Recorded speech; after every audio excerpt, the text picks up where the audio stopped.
everyone, this is teacher መሀሪ። በዛሬው ትምህርታችን በእነዚህ ቃላቶች ላይ የተመሰረተ ትምህርት ነው የምንማረው። የመጀመሪያ ኪታብ ማለት ቴክስት ማለት ነው። አንድ ሰው የጽሁፍ መልእክት እንዲልክልን ከፈለገ ቴክስት ሚ ወይም ደግሞ ሂት ሚ አፕ ማለት እንችላለን።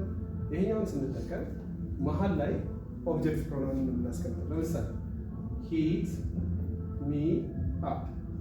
ኦኬ፣ በመካከሉ ማን እናስገባለን? በሂት እና በአፕ መካከል ኦብጀክት ፕሮናውን ማስቀመጥ እንችላለን። ለምሳሌ ለእሷ መልእክት ላክላት ሂተራ።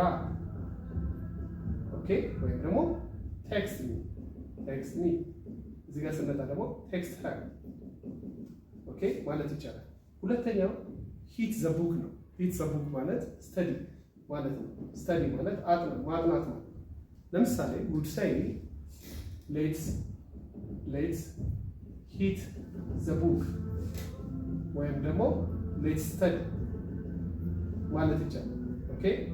ኦኬ ሌላው ላይ ሂት ዘ ሮድ ነው። ጎ ሆም ማለት ነው።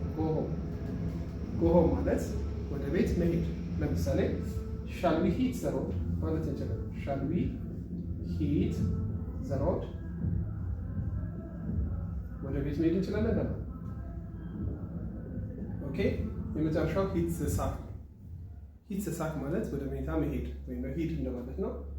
ጎ ቱ ስሊፕ እንደማለት ነው። ራይት ወይም ደግሞ you have to hit the sack.